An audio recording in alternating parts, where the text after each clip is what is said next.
세포 하나를 그냥 던져줬어요. 이 AI는 그 한계를 보고 어느 종에서 왔는지 어떤 종류의 세포인지를 맞췄습니다.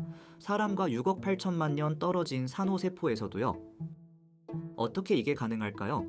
사람 세포를 보고 학습한 모델이 한 번도 본 적 없는 산호세포를 정확히 분류한다는 게 그건 사람과 산호 사이에 우리가 몰랐던 어떤 공통 문법이 있다라는 뜻일까요? 요 영상에서는 세 가지를 보여드릴게요.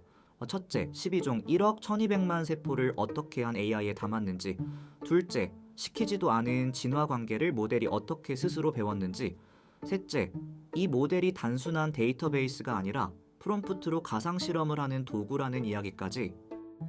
논문은 사이언스 2026년 5월호에 실린 트랜스크립트 포머 15억 년 진화를 가로지르는 생성형 세포 지도예요.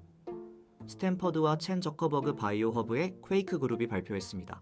바로 들어가 볼게요. 먼저 왜 이 연구가 특별한지부터 짚어볼게요. 지난 10년 동안 단일세포 RNA 시퀀싱 기술은 폭발적으로 성장했어요. 사람부터 쥐, 초파리, 그리고 효모까지 수억 개의 세포가 데이터베이스에 쌓였습니다. 그런데 이상한 일이 벌어졌어요. 데이터는 많아졌는데 종이 달라지는 순간 비교가 막혀버렸습니다. 사람 페포세포와 쥐페포세포가 분명히 같은 일을 하는데도 AI 모델 입장에서는 전혀 다른 단어처럼 보였거든요. 기존에는 이걸 우회하려고 두 종의 공통 유전자, 그러니까 오솔로그만 골라서 비교했어요. 그런데 진화적 거리가 멀어질수록 공통 유전자 자체가 줄어듭니다. 사람과 산호처럼 6억 년 이상 떨어진 종이면 의미 있는 비교 자체가 불가능해졌어요. 그래서 단일세포 데이터를 국가별 사전이 아니라 하나의 보편 언어로 다룰 수 있는 새 도구가 필요했습니다. 연구팀이 던진 질문은 단순했어요. 생명의 세포 안에는 진화를 가로지르는 보편 문법이 있을까? 만약 있다면 그 문법을 사람뿐 아니라 산호와 효모에서도 동시에 학습한 AI는 우리가 명시적으로 가르치지 않은 진화의 구조까지 스스로 알아차릴 수 있을 거예요. 이걸 검증하는 것이 트랜스크립트 포머 프로젝트의 목표였습니다. 방법론으로 넘어가 볼게요. 핵심 아이디어는 세포 하나를 하나의 문장으로 다루는 거예요.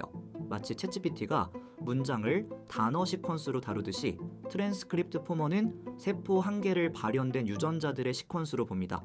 이게 셀 센텐스예요. 그리고 각 유전자는 단순한 아이디가 아니라 ESM2라는 단백질 언어 모델이 만든 임베딩으로 표현됩니다. 그래서 종이 달라도 같은 일을 하는 단백질이면은 비슷한 좌표에 모여요. 여기 보이는 그림이 모델의 전체 구조예요.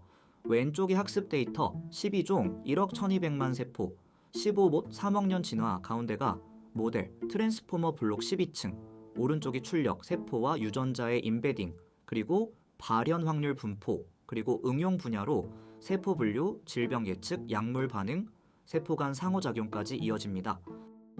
학습 데이터는 어마어마합니다. 가장 큰 모델인 TF 메타조아는 12종 1억 1200만 세포를 학습했어요. 사람, 쥐, 토끼, 닭, 개구리, 제브라피쉬 같은 척추동물부터 성게, 예쁜 고마선충, 초파리, 민물, 해면 같은 무척추동물, 그리고 효모와 말라리아 원충까지 진화적으로 무려 15억 3천만 년을 가로지르는 셈입니다. 연구팀은 그 외에도 사람과 4종 모델 동물만 학습한 TF 이그젠플라, 사람만 학습한 TF 사피엔스, 이렇게 세 가지 변형 모델을 같이 만들었습니다. 이제 결과로 들어가 볼게요. 가장 인상적인 결과부터 보여드릴게요. 사람과 6억 8,900만 년 떨어진 산호, 즉 트랜스크립트 포머는 이 산호의 세포 종류를 정확도 0.65 이상으로 분류했습니다. 비교 대상이었던 기존 모델 UCE는 0.5 아래로 떨어졌고요. 학습 데이터에 산호는 들어있지도 않았는데 곧장 분류가 됐다는 거예요. 이 그래프가 그 결과예요. 가로축은 사람으로부터의 진화적 거리, 세로축은 세포 종류 분류 정확도입니다. 보라색과 분홍색이 트랜스크립트 포머, 그 아래 초록이 기존 모델들이에요. 거리가 멀어질수록 다른 모델은 무너지는데 트랜스크립트 포머는 거의 떨어지지 않아요. 두 번째 결과는 면역 자극 실험입니다. 쥐레디, 토끼, 돼지의 면역세포에 LPS, 그러니까 세균에서 나오는 자극 물질을 처리한 데이터로 테스트했어요. 트랜스크립트 포머는 정확도 0.92 이상으로 자극세포와 정상세포를 갈라냈습니다. 기존 모델은 0.74에 머물렀고요. 세 번째로 사람 데이터 안에서도 강했어요.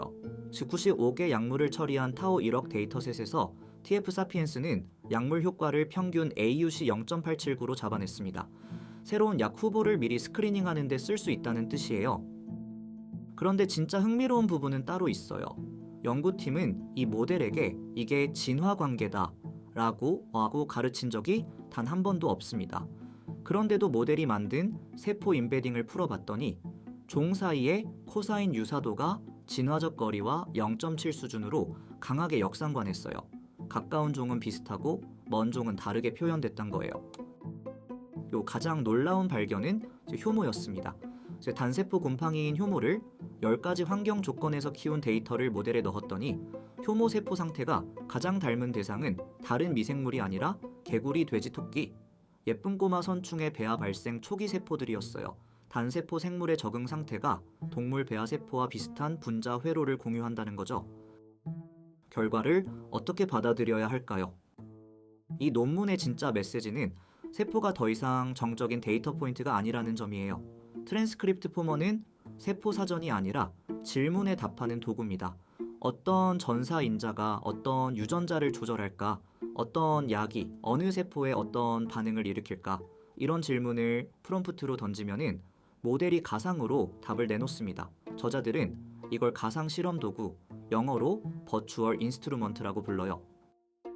또 한 가지, 이게 진화 생물학의 도구가 된다라는 점이에요. 사람과 산호처럼 의미 있는 비교가 거의 불가능했던 종들 사이에서도 세포 회로의 보존성과 차이를 정량적으로 들여다볼 수 있게 됐습니다. 효모와 동물배아 세포의 닮음을 발견한 것처럼 다음 세대 발견들이 이 모델 위에서 쏟아져 나올 가능성이 있어요. 물론 한계도 분명히 있어요. 이 모델은 제로시아스로 세포 종류와 질병 상태를 잘 잡지만 예측 영역으로 가면은 아직 완전하지 않아요. 새로운 약을 처음 마주쳤을 때 그 반응을 정확히 예측하는 건 학습 데이터에 그 약이 있을 때만 잘 됩니다. 또 종마다 측정 방법이 달라서 생기는 배치 효과를 완전히 분리해내지는 못해요. 그래서 다음 단계는 더 다양한 종을 포함하고 측정 기법 차이를 학습 단계에서 보정하는 통합 프레임워크를 만드는 일입니다. 오늘의 한 줄 요약은 이렇습니다. 생명의 세포에는 15억 년 진화를 가로지르는 보편 문법이 있고 그 문법을 처음으로 정량적으로 잡아낸 AI가 트랜스크립트 포머다. 원논문은 사이언스 2026, DOI는 10.1226, science.ac8514, 링크는 아래 설명란에 있어요. 다음 영상에서 다시 만나요.